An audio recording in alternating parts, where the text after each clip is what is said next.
Alright guys, welcome back. Today we're going to be doing day 4, the Earth challenge.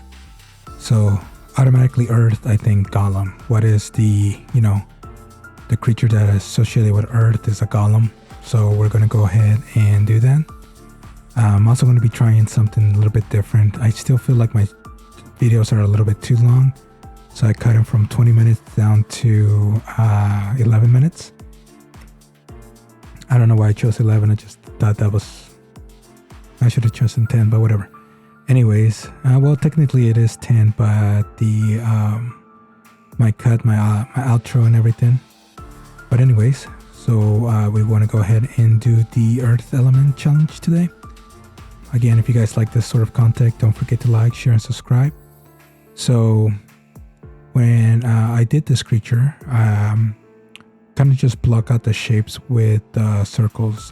Looking at a lot of the references that I was looking at, they all look like very bulky shapes. So obviously working with a 32 by 32 canvas is very limited on how I really want it to look like.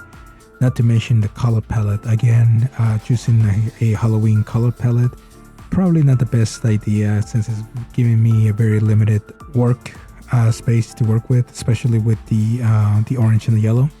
However, I did try to make it look a little bit rocky, I should say. So what I went ahead and did is just blocked out the shape of the golem with circles, and then I just kind of start filling out the angles of where I think the shades would have been. Ultimately, I was just moving the shapes around, kind of giving a little bit of a muscular build. One of the other things I kind of wanted to do is that I always build it like in a perspective facing forward or backwards.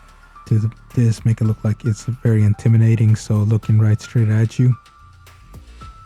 So again, all I did was really just kind of play with the shapes, kind of make it look like a big muscly guy to represent the rocks.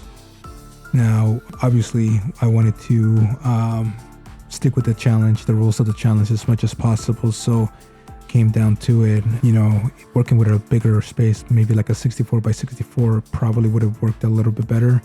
And I came to find out that working with a 32 by 32 canvas may be a little bit ideal. Originally I wanted to do an 8 by 8, a 16 by 16, and a 32 by 32 by doing this challenge, but I think that would have been a little bit more complex, plus it probably would have made my videos a little bit longer. So a 32 by 32 kind of gives me a strict guidelines on how to go about it. So here again, all I'm just blocking out the shapes on how I picture it to be. Obviously I don't want it to be like completely circles, kind of give it a little bit of a rocky exterior. I did struggle with the head a little bit with this. I didn't want it to make it look like a football helmet. Again, working with a 32 by 32 and creating such a large creature in my mind was kind of complicated. Almost kind of make him look like had mouse ears at this point. And so with this, I kind of just wanted to make it look like, he's actually a threat. I was kind of thinking like Bayamax a little bit, from Hero. I don't know what the heck was going on with my Aseprite. It was every time I tried to erase, it was giving me some weird color combination. And, when I think of golems, I kind of think of them hunched over a little bit.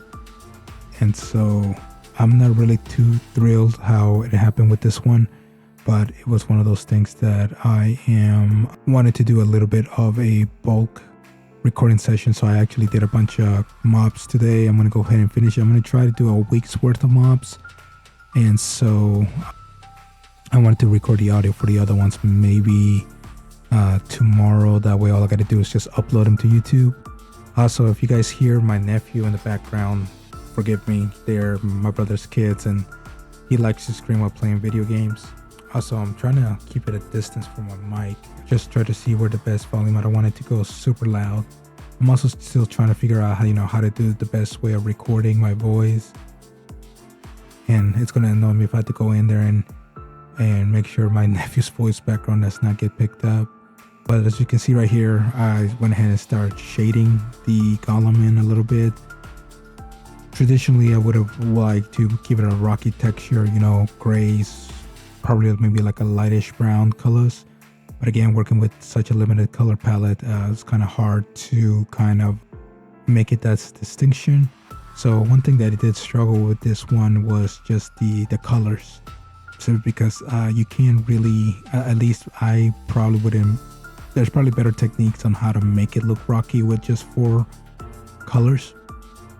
But it was kind of difficult to me. I really didn't like it. It almost kind of looks like a lava man, which I guess it would be part, but there is a lava challenge. I think it's on the 20th or something like that. I can't remember when it actually is, but my voice is actually being a little raspy. I think I'm getting a little sick, so if my voice sounds soft, my bad, guys. Anyways, so again, one of the things I really didn't like about this one is just the color. I couldn't really make it look like a rocky effect. Again, maybe if I would have been able to use different colors instead of sticking with the challenge, I probably would have made him looking a little bit better, give it a contrast with moss, with some dark greens and some light greens, make it look like ancient as well. I really didn't like the face. It kind of looks like a mushroom head, which again, I think it would have been worked in a little bit better. So with this one, I kind of wanted to do kind of make it look rocks, but with such a limited color palette, it didn't work out. So I'm not really thrilled about this one, but again, I'm going to stick with the challenge. I think after this was metal and then electricity and flying. Again, I'm going to try to do a bulk session this weekend. That way I can not just upload my videos. Another thing is that working with doing it this way, I'm not, struggling and rushing it. I was able to get all this done relatively by 8 Central Time here. And so probably in the long run, probably will work a little bit better for me. Now, the other reason why I went ahead and did it for like 10 minutes is because I feel like my videos are running a little bit too long, and I think the commentary is a little bit kind of just random. And so one of the things that I kind of want to do is try to come up with something that I can say during commentary. Again, this is not really a tutorial video, so just basically just doing an art challenge. So if you guys think of something that I can, say, or if you guys would like me to do tutorial videos, I can definitely do tutorial videos. Eventually, I think that's what I'm going to start doing afterwards, after in October, is just do some tutorial videos, basically show you the blocks how I did it. One of the ways that it was actually is last year when I did a challenge in October, I really didn't record it. However, you guys can go to my TikTok and Instagram at Slime Grunt and Slime Grunt Studios. I have 2 separate ones, and you guys can see, the Octobit challenge that I did last year. This year, I just decided to record. Another reason for this, I actually have the equipment to do it. Last year, I didn't. But again, right now I am just kind of doing this for fun, honestly. Eventually I would like to, make but tutorial videos, show you how, I develop my skills. I do want to shout out to the guys that, have liked my videos so far. Thank you guys for supporting the channel so far, just because, in the long run, this is something that I've been wanting to do for a long time. And so with this mob, again, I'm not really it's not bad. Looking at it, I wish I could do a little bit more with some more colors. I think once the challenge is done, I'm going to go back and redo everything with a more color palette. But here you guys go. That is the column. That is the 4th day of the Octobit. So again, if you guys like this kind of content, don't forget to like, share, and subscribe. Check out my socials at slimegruntstudios.com, so you guys can find the links there, as well as my YouTube page. Thanks for watching, guys. You guys have been awesome, and thanks for all the support.